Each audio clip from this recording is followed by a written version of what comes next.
It's spooky season, so I went to Salem. Here's me with the witch house. And I went to the visitor center and I asked about the town's black history. The guy behind the desk looked me dead in the eyes and said, "Oh, that's in Boston." So I was like, "No, friend. Black people existed everywhere and I want to know what they did in Salem." "Why?" "Hi, I'm Angela. I'm a professor. I wrote a book on slavery, and my job has taught me that black people's history is the first to be erased anywhere. So it's usually the first thing I look for everywhere I go when I travel."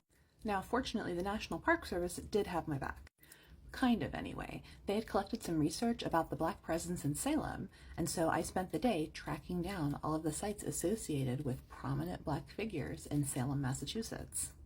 And I know what you're thinking, right? Like, Salem is the place where Christian fundamentalists falsely accused mostly women of witchcraft and publicly tortured and executed them.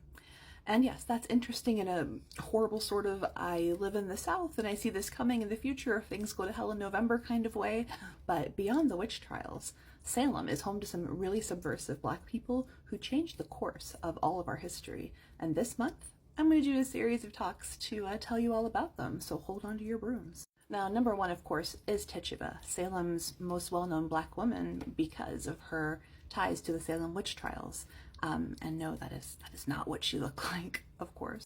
So as the most common sort of story goes is that Tituba was an enslaved woman from the West Indies who was purchased by a Puritan who forced her to look after his daughters. When the witch hysteria overtook Salem, those two girls implicated Tituba, and in 1693 she was brought in front of a grand jury for witchcraft.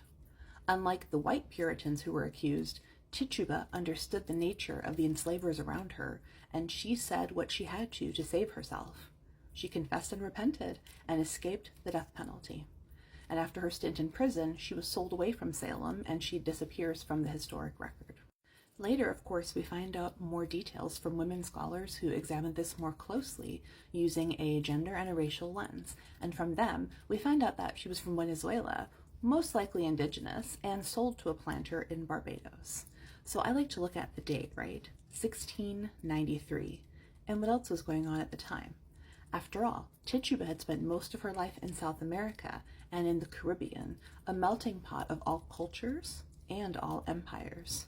And do you know what else was going on in the 1680s and 1690s in the places that Tituba lived? Yeah, it was the height of the Inquisition in the Spanish and Portuguese American colonies. So we know that initially the Inquisition came out of the 1400s, right, and targeted Jewish people and anyone else who deviated from Catholic doctrine in the Spanish and Portuguese-speaking world.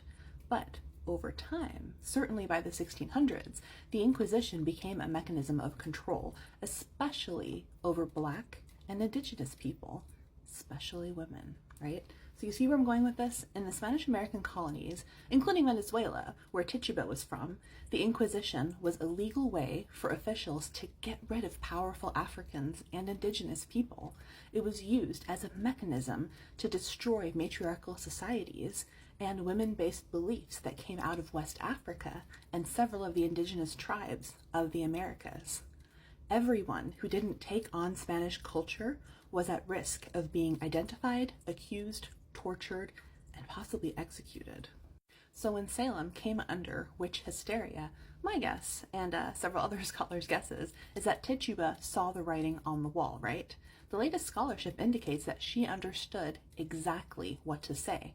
Confess early, confess often, and repent in a way that upholds Puritan values and perceptions surrounding gender, race, religion, and the status of enslavement. Right, Tituba, someone who was likely multiracial, multicultural, multilingual, and had lived in several nations and empires in her lifetime, she played the Puritans. Now, why does that matter? Historian Elaine Breslaw says that, and I quote, "Tituba created a new idiom of resistance by overtly submitting to the will of her abuser while covertly feeding his fears of conspiracy."